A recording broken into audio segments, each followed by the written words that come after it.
কিছুদিন আগেই আমার কাছে একটি দম্পতি আসে এবং সেই দম্পতির ক্ষেত্রে স্ত্রীর অভিযোগ ছিল তার স্বামীর পুরুষ লিঙ্গের আকার ছোট এবং স্বামী সেই ক্ষেত্রে তিনিও বর্ণনা দিচ্ছিলেন যে তার ক্ষেত্রে মনে হচ্ছে যে তার পুরুষ লিঙ্গের আকার হয়তো স্বাভাবিকই আছে, কিন্তু তার স্ত্রী এটাতে সন্তুষ্ট নন।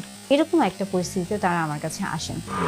একজন পুরুষ জীবনে কোনো না কোনো সময় এই বিষয়টা নিয়ে সবচেয়ে বেশি আতঙ্কে থাকেন, আর তা হলো মূলত তার পুরুষ লিঙ্গের আকার আকৃতি নিয়ে। বিশেষ করে এটা কি ছোট নাকি বড় নাকি মাঝারি, এটা কি স্বাভাবিক নাকি অস্বাভাবিক, এটা কি কিছুটা বেঁকে আছে নাকি কিছুটা নিচের দিকে আছে, এরকম অনেক ধরনের দ্বিধাদ্বন্দ্বে একজন পুরুষ ভুগে থাকেন। এবং যখন তার স্ত্রী বা তার সঙ্গী তাকে এই বিষয়টা নিয়ে, অর্থাৎ তার পুরুষ লিঙ্গের যে আকার আকৃতি নিয়ে যখন বলতে থাকে, তখন একজন পুরুষ বা একজন স্বামীর মধ্যে অনেক ধরনের সমস্যা তৈরি হয়। তিনি মানসিকভাবে ভেঙে পড়েন এবং শারীরিকভাবে পরবর্তীতে তা বিভিন্নভাবে তার শরীরে একটা প্রতিক্রিয়া তৈরি করে থাকে।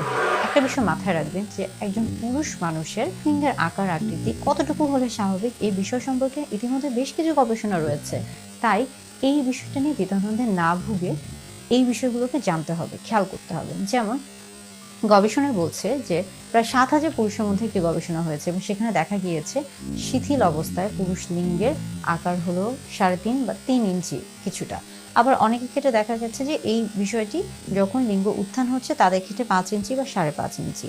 আবার একইভাবে দেখা গেছে যে আরেকটি গবেষণায় প্রায় ৮৫% নারীর ক্ষেত্রে অর্গাজম, অর্থাৎ সহবাসের ক্ষেত্রে শারীরিক সম্পর্কের ক্ষেত্রে সর্বোচ্চ যৌন তৃপ্তি তারা লাভ করে থাকে। সেই ক্ষেত্রে তাদের ক্ষেত্রে এই যে সাইজ বা পেনিসের যে সাইজ বা পুরুষ লিঙ্গের যে আকার, সেটার খুব একটা কোনো ভূমিকা থাকে না। আবার আরেকটি গবেষণা দেখা গেছে যে প্রায় ৪৫% পুরুষ তাদের জীবনের কোনো না কোনো সময় তাদের পুরুষ লিঙ্গের আকার নিয়ে, অর্থাৎ পুরুষ লিঙ্গের আকার ছোট নিয়ে দ্বিধাদ্বন্দ্বে ভুগেন এবং এর ফলে তাদের মধ্যে আত্মবিশ্বাসের সমস্যা হয়ে থাকে এবং এর ফলে তারা সুস্থ বা অসুস্থ যেই পরিস্থিতিতে থাকুক না কেন, সহবাসের ক্ষেত্রে তাদের সমস্যা হয়ে থাকে। অর্থাৎ পুরুষ লিঙ্গের আকার নিয়ে বা পেনিসের সাইজ নিয়ে বেশ কিছু গবেষণা রয়েছে। একটা বিষয় জানতে হবে যে নারীর ক্ষেত্রে বা স্ত্রীর ক্ষেত্রে যোনিপথ মূলত ৩ থেকে ৪ ইঞ্চি পর্যন্ত হয়ে থাকে। তাহলে সেই ক্ষেত্রে চিন্তা করুন, পুরুষ লিঙ্গ যদি ৪ ইঞ্চির বেশি হয়ে থাকে তাহলে সেই ক্ষেত্রে কি হতে পারে? তাহলে কি খুব বেশি প্রয়োজন পুরুষ লিঙ্গ অনেক লম্বা হওয়া বা পুরুষ লিঙ্গের দৈর্ঘ্য লম্বা হওয়া বা অনেক বেশি বড় হওয়া কি আসলে প্রয়োজন? আসলে তা কিন্তু না। পুরুষ লিঙ্গের আকার বা পেনিসের সাইজ খুব একটা গুরুত্বপূর্ণ না। আসলে সহবাসের ক্ষেত্রে শারীরিক এবং মানসিক যে বিষয়গুলো রয়েছে সেই বিষয়গুলোকে সবার আগে প্রাধান্য দিতে হবে।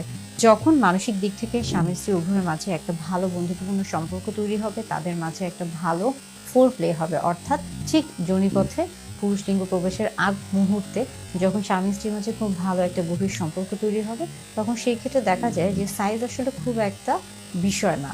সেই ক্ষেত্রে দেখা যাচ্ছে যে একজন পুরুষ তার আকার, তার পেনিস বা পুরুষ লিঙ্গের আকার ছোট হলেও অনেক সময় তিনি তার স্ত্রীকে খুব সহজে অর্গাজমে নিয়ে যেতে পারছেন বা সর্বোচ্চ যৌন তৃপ্তি দিতে পারছেন। এবং আরেকটা বিষয় হচ্ছে, অনেকের মধ্যে একটা ভুল ধারণা থাকে যে পেনিসের সাইজ ছোট হলে সেই ক্ষেত্রে হয়তোবা পরবর্তীতে বাচ্চা গ্রহণ করতে সম্ভাবনা নাও থাকতে পারে বা সমস্যা হতে পারে। এটাও ভুল ধারণা। পুরুষ লিঙ্গের আকার ছোট হোক, মাঝারি হোক, বড় হোক, যাই হোক না কেন, যদি পুরুষ লিঙ্গের বীর্যের উপস্থিত শুক্রাণুর পরিমাণ এবং তার গুণ যদি ভালো থেকে থাকে তাহলে সেই ক্ষেত্রে বাচ্চা হওয়াতে কোনো সমস্যা নেই।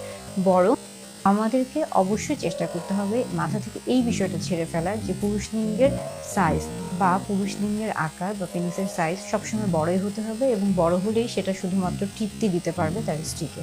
তা কিন্তু না।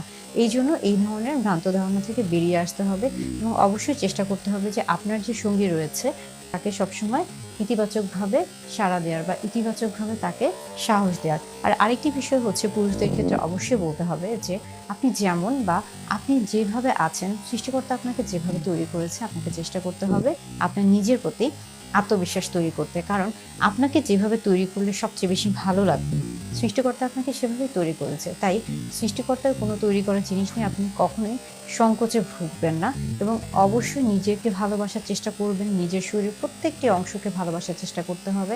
যদি কোথাও কোনো ত্রুটি থেকে থাকে সেই ক্ষেত্রে চিকিৎসকের পরামর্শ নেবেন। এছাড়া নিজের মধ্যে আত্মবিশ্বাস তৈরি করবেন। তাই পুরুষ লিঙ্গের আকার আকৃতি ছোট হোক বা যেমনই হোক না কেন, সেটা নিয়ে অবশ্যই দ্বিধাদ্বন্দ্বে না ভুগে প্রয়োজনে চিকিৎসকের পরামর্শ নেবেন।